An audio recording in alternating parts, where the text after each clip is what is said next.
جہیز کی جڑ کاٹی جائے۔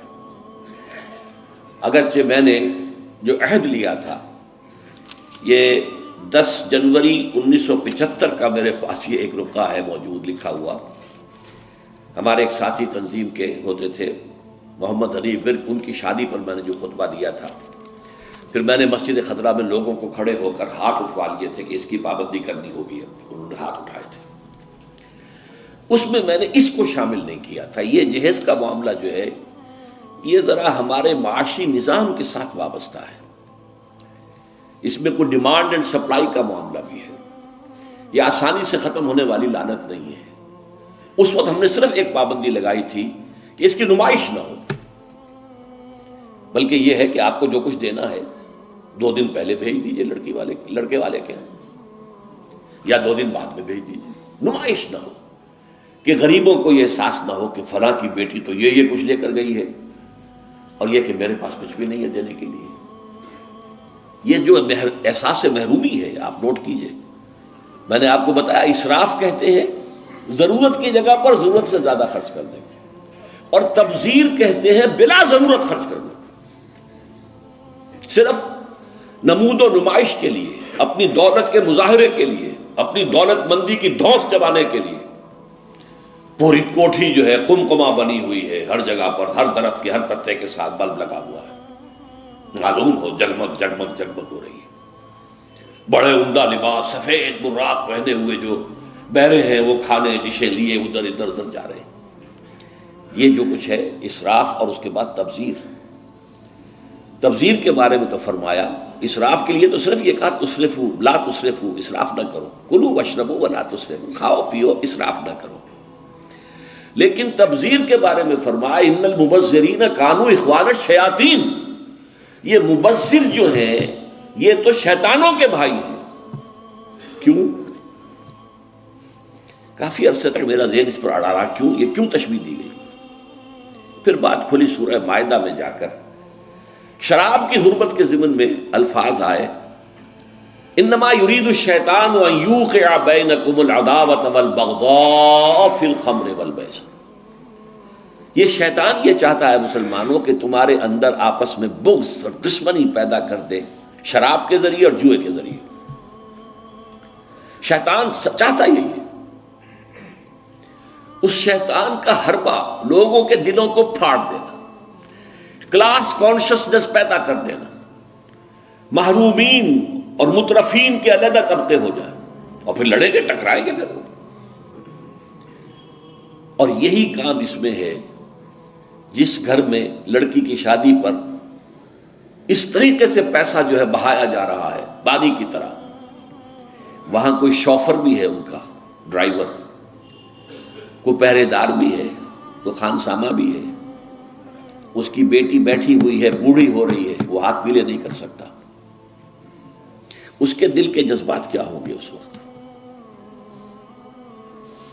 کیا یہ اور میں بھائی ہیں آپس میں؟ انما المومنون اخوۃ، یہ واز کہنے کی بات ہے، یہ سب ڈھکوسلے ہیں، انما المومنون اخوۃ، یہ ہم بھائی ہیں۔ میری بیٹی بوڑھی ہو رہی ہے، ہاتھ پیلے نہیں کر سکتا، اور ان کے ہاں دولت جو ہے وہ پانی کی طرح بہ رہی ہے۔ یہ دل پھٹ گئے کہ نہیں؟ یہ طبقاتی شعور ابھرا کہ نہیں؟ ان یوقع بینکم العداوۃ والبغضاء فی الخمر والمیسر، عداوت اور بغض اور دشمنی پیدا کر دی گئی۔ بہرحال 5ویں چیز میں عرض کر رہا تھا، جہیز، اس زمن میں چونکہ ایک بہت بڑا مغالطہ ہمارے ہاں لوگوں نے پیدا کر دیا ہے، حضرت فاطمہ رضی اللہ تعالی عنہا کے جہیز کا ذکر کر کے، اسلام میں قطعاً کسی جہیز کا کوئی تصور نہیں۔ جو میں کہہ چکا ہوں فلسفہ یہ ہے، لڑکی والے پر کوئی 1 پیسے کا بوجھ نہیں آنا چاہیے۔ حضرت فاطمہ کے جہیز کا معاملہ کیا تھا کہ ان کی شادی اس اعتبار سے یونیک تھی کہ لڑکی کے والد حضور اور لڑکے کے ولی حضور، حضرت علی کا اور کون تھا وہاں؟ اب حضور نے پوچھا، علی تمہارے پاس کچھ ہے مہر دینے کو؟ مہر تو دینا ہوگا نا، مہر تو لازم ہے۔ انہوں نے صاف ہاتھ چھاڑ دیے اپنے کہ میرے پاس تو کچھ بھی نہیں ہے. وہ تو فقراء صحابہ میں سے تھے، جیسا کہ میں نے آپ کو بتایا ابھی. ان کے پاس تو کوئی گھر بھی نہیں تھا. حجرہ بھی ایک انصاری صحابی نے انہیں دیا ہے کہ یہاں آپ اپنی بیوی کو رخصت کرا کے لے آئیں. کہا میرے پاس تو کچھ نہیں. فرمایا تمہارے پاس ایک زرہ ہوتی تھی؟ کہ جی ہاں زرہ تو ہے. انہوں نے کہا اصل میں سمجھا کہ زرہ تو ایک ہتھیار ہے، جہاد کے لیے ہے، وہ کوئی دولت تو نہیں ہے. آپ نے فرمایا جاؤ اسے بیچو یا گروی رکھو، قرض لے کے آؤ، لیکن مہر تو دینا. وہ گئے اپنی زرہ لے کر بازار میں آواز لگائی. حضرت عثمان نے خرید لیا 30 دینار یا درہم، جو بھی ہے اس میں رقم کا میں یقین سے نہیں کہہ سکتا، اور بعد میں پھر واپس کر دی. اس وقت اگر ویسے ہی دیتے 30 دینار یا 30 درہم تو حضرت علی کی جو غیرت ہے، خودی ہے، اس پر بوجھ پڑتا کہ اس نے مجھے خیرات دی ہے. اس وقت تو خرید لی تاکہ کوئی بوجھ نہ ہو. میں نے زرہ بیچی ہے، پیسے لیے، بعد میں واپس کر دی ہدیۃً کہ یہ آپ کی زرہ واپس. وہ لا کے حضور کے سامنے پیسے رکھ دیے گئے. حضور نے کچھ تو گھر کے اندر بھجوائے کہ فاطمہ کے لیے کوئی خوشبو، کوئی تیاری، کوئی اچھے کپڑے کو بنائے، اور باقی سے وہ سامان بنا دیا.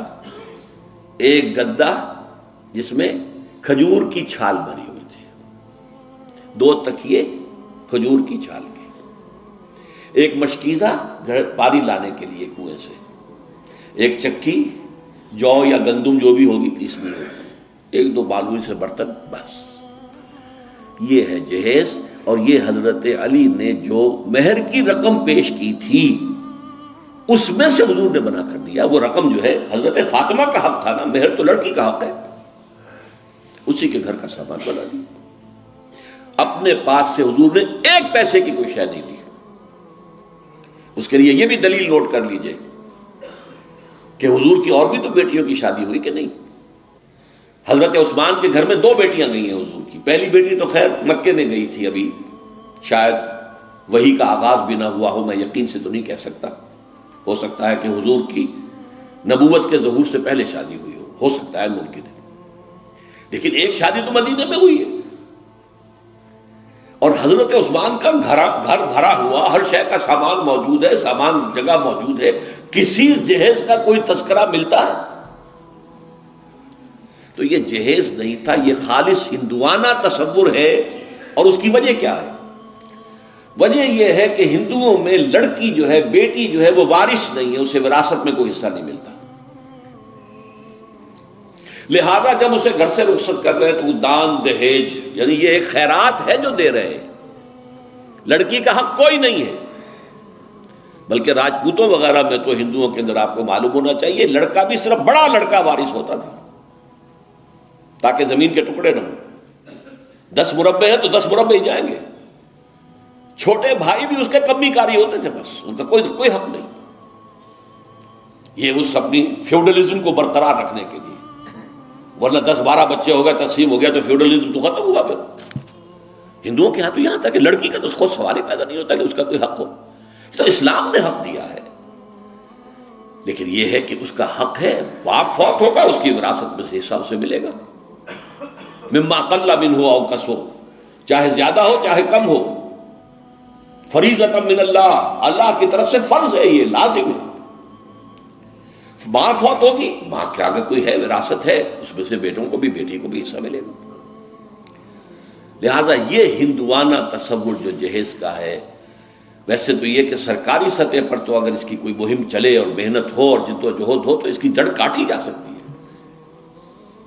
لیکن بہرحال ہم نے جو عہد لیا تھا اور جس پر کہ ہم نے پابندی کرائی ہے وہ یہ ہے کہ کم سے کم اس کی نمائش نہ ہو، دکھایا نہ جائے، تاکہ یہ کہ وہ کچھ محرومی کا تصور جو ہے لوگوں کے اندر پیدا نہ ہونے پائے.